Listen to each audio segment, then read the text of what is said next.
Hi, it's Sarah here from Crafting and Stamping, and I'm back with another quick tip. And my tip today is to just try and see your patterned papers in a different light. So this month we've got these beautiful Waves of the Ocean DSP patterns available. These are for a limited time until the 2nd of May, all while supplies last.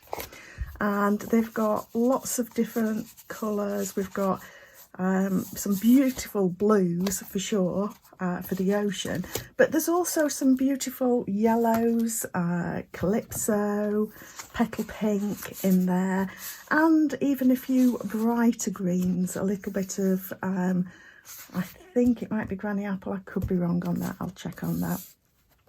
So I just thought I'd show how we can use these in a different way, because I'm not using these today for anything coastal, I'm using it for floral. And I'm bringing in the hydrangea bundle, and this bundle is 20% off this month, just during March. And you could do the same effect with some of the different dies, different floral dies.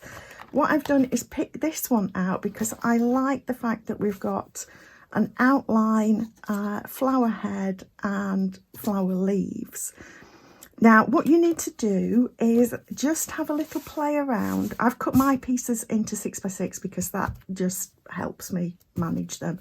They are 12x12.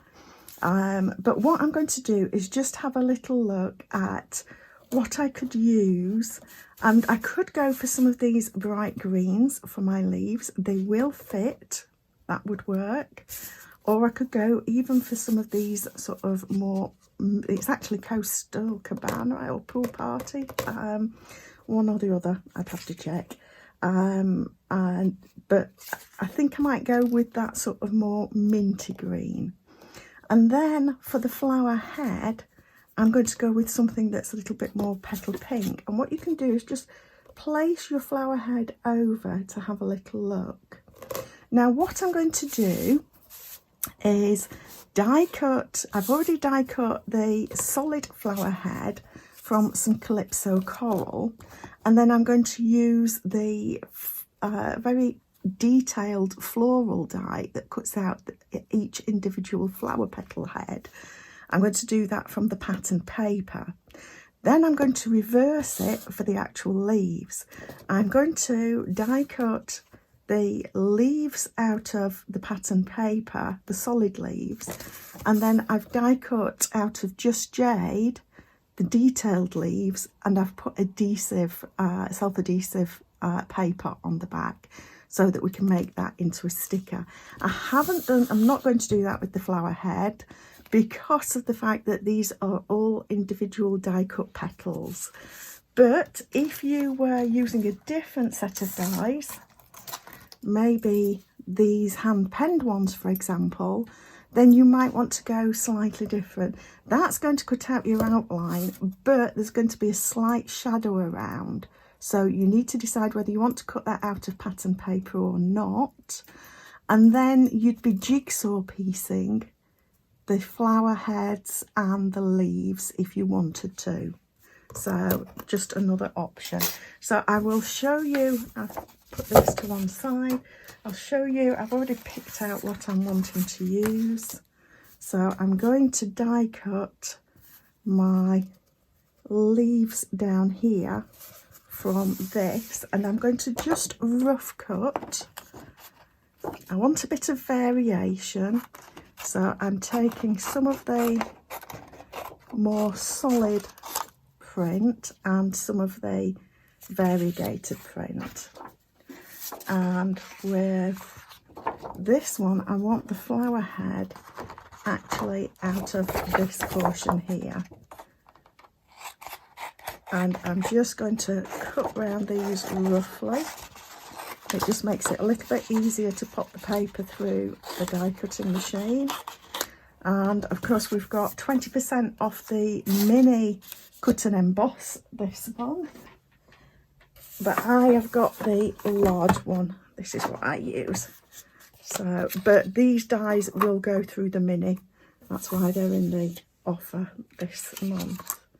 So we'll get those lined up and I'll find my top plate. There we go. And we're going to pop this through.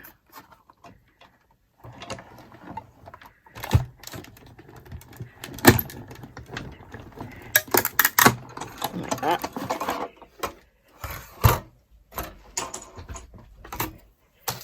And let's just straighten up my paper again. There we are. So there we have got our different pieces. And if we just prod these out, as you can see, all of these tiny petals can be flipped up a little bit. This is why I didn't put self-adhesive all over the back, because then these little petals would stick down too much. So what I'm going to do is line that up, and need to find out which is the way around to go. That's the way it will go. And I'm going to stick that to that flower head. Then with this one, I'm going to just snip off the top there, and I'm going to stick this over the top. So this is what I said about how you would have with the hand penned, because this is actually going to leave a bit of an outline. So I'm going to peel off my adhesive backing now,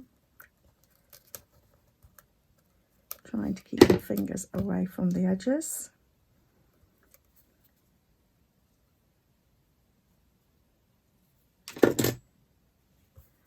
And you can see we're going to have a little bit of a margin around this.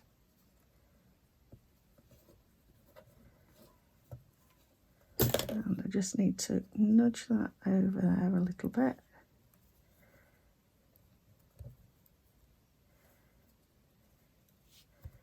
And as you nudge it, you can just press it into place. So we've got that. And I'm going to, again, just trim away the stalk because I don't want that in Calypso. That was my stalk, so that's going to go there. And we'll arrange that, glue that on there. So now we've used those waves of the ocean to make a floral card. And I hope that that helps. Like I say, there's quite a few different dies that you can do this with. Like I say, we've got the penned flowers where you've got the outline. You could do a similar thing with the many layered blossoms and have a background, or basically a jigsaw piece, the pieces in place. So if you've die cut this from a different colour, for example, you could die cut it from a different part of the paper and then jigsaw piece these in place as well. So hopefully that's just giving you another idea for looking at your papers to see how they can work for you. I hope that helps. Please subscribe to my YouTube channel below so that you get to see a quick tip every Friday and a quick card every Monday. Thank you for stopping by.